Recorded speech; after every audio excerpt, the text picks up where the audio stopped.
पर्वराज पर्यूषण 10 लक्षण धर्म की आराधना करने के लिए भाव भूमि से तैयार हुए हैं। अपने इष्ट मित्र या प्राण प्यारे अतिथि की प्रतीक्षा हो, बार बार निवेदन पर भी उसका आना ना हो पा रहा हो और बहुत निकट का प्रिय है, आत्मीयता हमारी उससे है, हम चाहते हैं कि वो हमारे यहाँ आए, और फिर यदि किसी समय उसका समाचार आ जाए कि बस भाई मैं आ रहा हूं, तो आपके हाव भाव कैसे होते हैं, अंदर से कैसी प्रसन्नता प्रकट होती है। और जब मैसेज समाचार आ जाता है कि मैं आ ही रहा हूं, इस तारीख को पहुंच रहा हूं, तो फिर आप ये तैयारी वो तैयारी, ऐसा करो वैसा करो, साफ सफाई जरा अच्छे से करो, क्या बनाना क्या खाना क्या खिलाना, कैसे रहेंगे, क्या क्या प्रोग्राम बनाएंगे, कहाँ कहाँ आएंगे जाएंगे, ये सारी कल्पनाएं तुम्हारे मन में आने लगती हैं, भावनाएं तुम्हारी उमड़ने लगती हैं। फिर जब तक वो नहीं आ जाता है तब तक दिन तो दिन, रात में भी सपने में झूले, जो तुम्हारे मन में होगा वो झूलने लगता है। और फिर आप उसके आतिथ्य का, उसके सत्कार का, उसके सम्मान का पूरा ध्यान रखते हैं। साफ सफाई भी बहुत अच्छे तरीके से करते हैं। सामान वही रहता है लेकिन साफ सुथरा करके उसे बहुत अच्छे तरीके से सजा करके रखते हैं। ये रही बाहर की बात। धर्म के क्षेत्र में यदि हम विचार करें, साल भर से हम बुला रहे थे कि पर्यूषण आएगा। पिछले बरस हाथ जोड़ करके निवेदन किया था, जा रहे हो तो जाओ, जल्दी आना। और उस दिन जब विदाई दे रहे थे जाते समय, तो यही वायदा करा रहे थे कि अगले बरस फिर आएंगे, पक्के में आएंगे कि नहीं आएंगे पहले बता दो। और उसने भी वायदा किया था कि पक्के में उसी तिथि उसी तारीख पर मैं पुनः आऊंगा। आपने भी पहले से ही उनके लिए आमंत्रित कर लिया था, आपको आना ही है। और साल भर की प्रतीक्षा करते करते ये चतुर्मास आ गया, उसमें भी सावन के बाद भाद्रपद का महीना आ गया, उसमें भी कृष्ण का पक्ष निकल गया, शुक्ल का पक्ष आ गया। अब शुक्ल में भी जब 1-2 दिन निकलने लगे तो और कितनी प्रतीक्षा करना पड़ेगी। और आते आते वो शुक्ल पक्ष की शुभ तिथि पंचमी आपके सामने उपस्थित हुई। हमारा अपना है, बहुत निकटस्थ है, आमंत्रित भी किया है, जरूरत भी है। ऐसे परम प्यारे इन धर्मों को जो बहुत निकट और आत्मीय हैं, बल्कि क्या कहें, पराया कहना भी अच्छा नहीं लगता है, वो अपने ही हैं, बल्कि बाहर से भी कोई अपना क्या आएगा, हमारे अंदर ही है। ऐसे 10 लक्षणों को पर्वराज के रूप में आमंत्रित करते हुए आज हम इसलिए हर्षित हो रहे हैं कि जो सुबह से शाम तक भावनाएं बन रही थीं, वो आज सपने से साक्षात साकार हो रही हैं। वैसे देखा जाए तो साल में 3 बार आते हैं 10 लक्षण, पर ख्याल कितनी बार आता है? सार्वजनिक तौर पर तो एक बार, पूजा पाठ करने वाले, नियम धर्म करने वालों को 3 बार ख्याल में आ जाता। ख्याल में आ भी जाए और हम उस भाव से, उस पर्व से जुड़ भी जाएं, पर समारोह तो नहीं मना पाते। पूरे देश में कोई ऐसा नगर है क्या जिस नगर में साल में 3 बार पर्यूषण बड़ी धूमधाम से मनाए जाते हों? क्या कोई ऐसा मुनि संघ, आचार्य संघ है जिसने कभी ऐसा कोई प्रयोग किया हो कि कम से कम पर्वराज पर्यूषण 10 लक्षण साल में 3 बार आते हैं, तो तीनों बार के पर्यूषण समाज में ठाट बाट से मनाए जाएं? ऐसा अभी तक तो मुझे ख्याल में नहीं है, संभव नहीं हुआ है। लेकिन एक बार का पर्यूषण तो सभी जगह बहुत ठाट बाट से पूरे देश में, देश क्या विदेशों में भी मनाया जा रहा है। तो आते तो 3 बार हैं। मुनिजन और व्रतिजन तो उसे 3 बार भी ना मान करके वो तो प्रतिदिन का अपने साथ धर्म मानते हैं। मुनिजन और व्रतिजनों की चर्या तो 10 लक्षण की 3 बार क्या समूचे जीवन से रोज रोज श्वासों में जुड़ी हुई है। लेकिन आमजन के लिए क्या? आमजन इनका बोध और संस्कार कैसे प्राप्त करे? तो उसके लिए भाद्रपद का पर्यूषण बड़े उत्साह और उल्लास के साथ आता है, समाज उसका लाभ लेती है। सृष्टि का इतिहास यही कहता है, जैन परंपरा का सिद्धांत भी यही कहता है। इसके कुछ तथ्य भी हैं ऐतिहासिक, जिन्हें विद्वानों ने, आचार्यों ने समय समय पर ग्रंथों में उल्लिखित भी किया है। और क्रम तो ये बताया है कि जैन भूगोल के अनुसार सृष्टि का सृजन और प्रलय होता है। क्या होता है? प्रलय और सृजन होता है। इस सृष्टि को कोई बनाता भी नहीं है, कोई मिटाता भी नहीं है, कोई इसका रखवाला भी नहीं है। ब्रह्मा विष्णु महेश की मान्यता जैसी व्यवस्था नहीं है। जैन मान्यता के अनुसार सृष्टि शाश्वत है, स्थायी है, अपरिवर्तनीय है। हाँ, कुछ जगहों में व्यवस्था बदलती रहती है, परिवर्तन का क्रम आता है। भरत ऐरावत क्षेत्र हैं, उनमें 6 कालों का परिवर्तन होता है। और जहाँ पर 6 कालों का परिवर्तन होता है, वहीं पर सृष्टि के प्रलय और सृजन की व्यवस्था सुनिश्चित है। क्रम यह है कि पहले काल से चलते चलते जब 6वें काल में हम पहुँच जाते हैं और सारी सुविधाएं, जीवन की दुविधाएं बनती जाती हैं, सारी व्यवस्थाएं छिन्न भिन्न होकर के केवल अनाथ और असहाय जैसा जीवन जब व्यतीत करने लगते हैं, 6वें काल का अंतिम समय जब केवल 49 दिन बचते हैं, तो उन 49 दिनों में 7-7 दिन की कुवृष्टियां होती हैं। कुवृष्टि यानी विषम वृष्टि, जो प्रकृति को नष्ट भ्रष्ट करती है, खंड खंड करती है।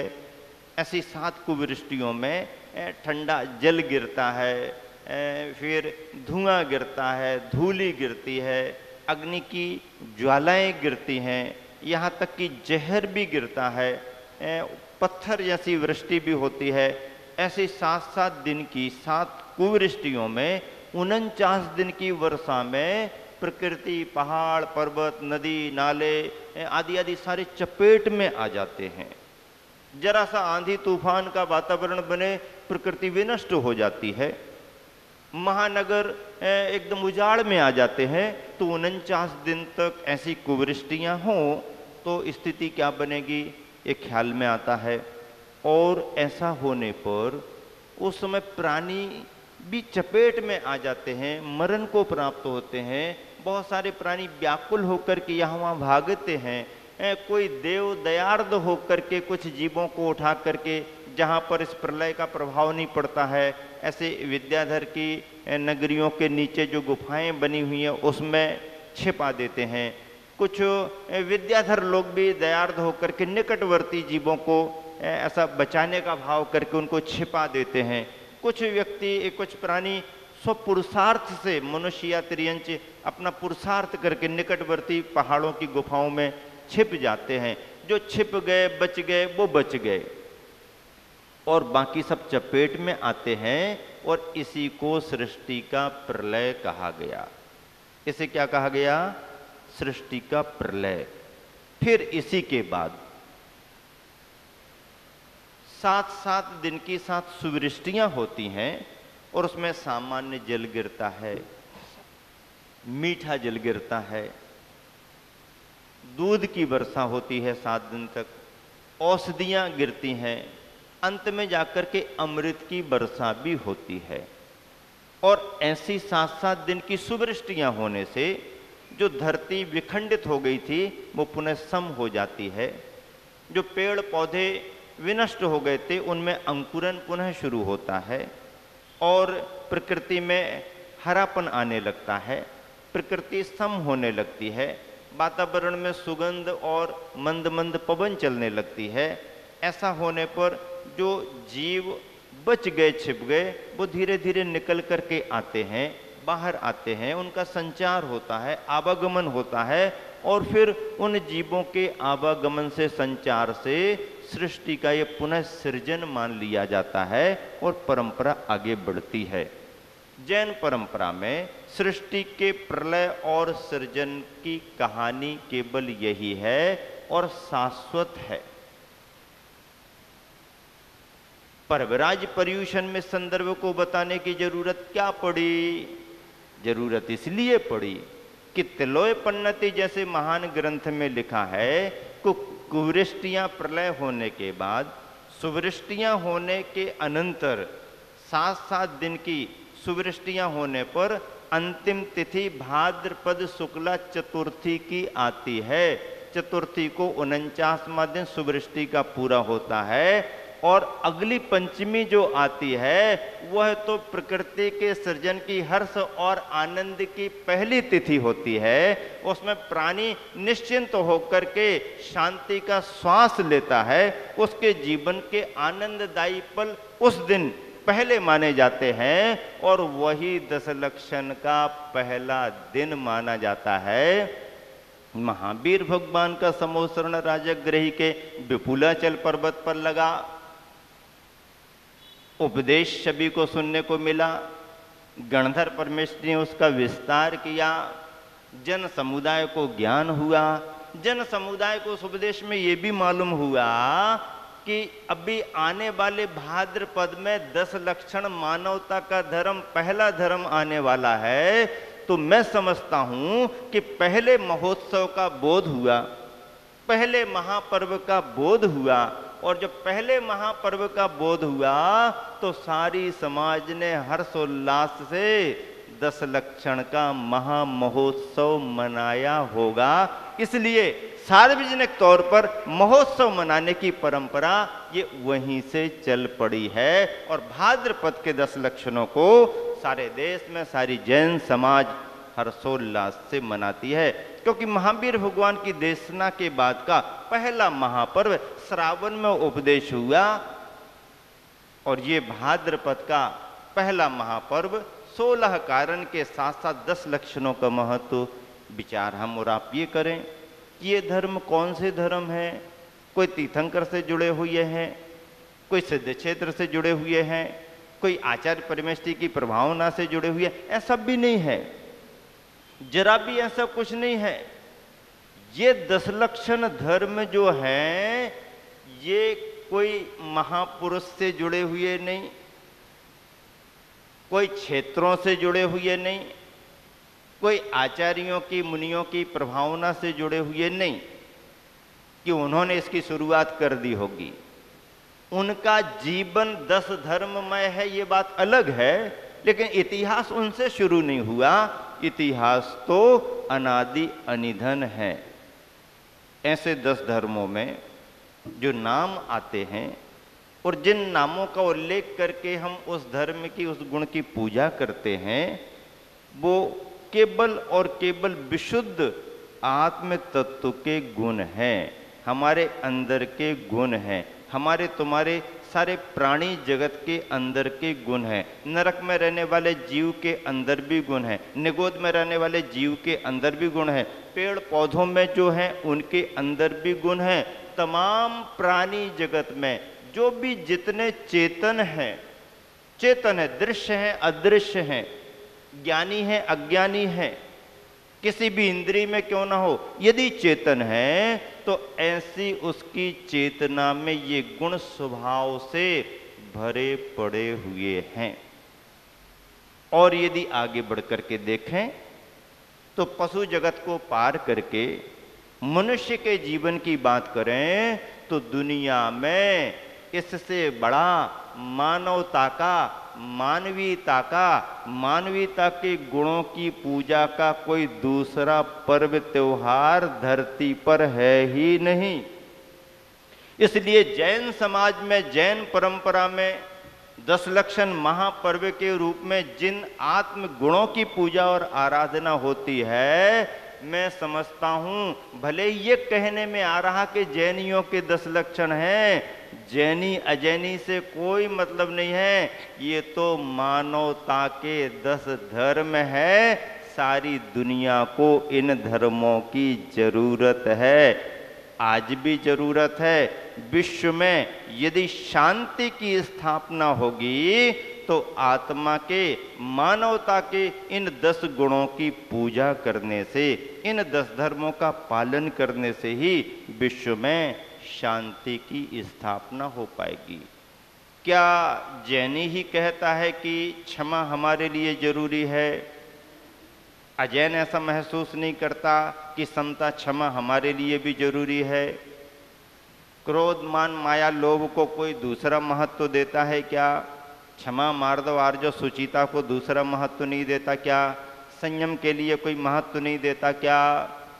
अरे संयम तो धर्म के रूप में जरूरी है तो है, स्वास्थ्य के लिए भी जरूरी है और आर्थिक बचत के लिए भी जरूरी है।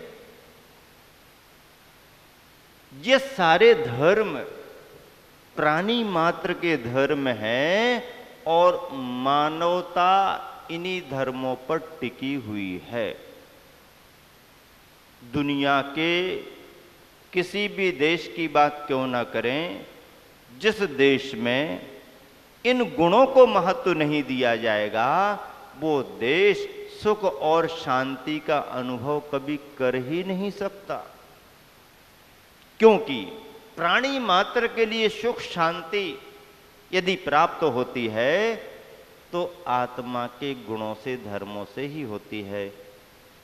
क्षमा का धर्म है,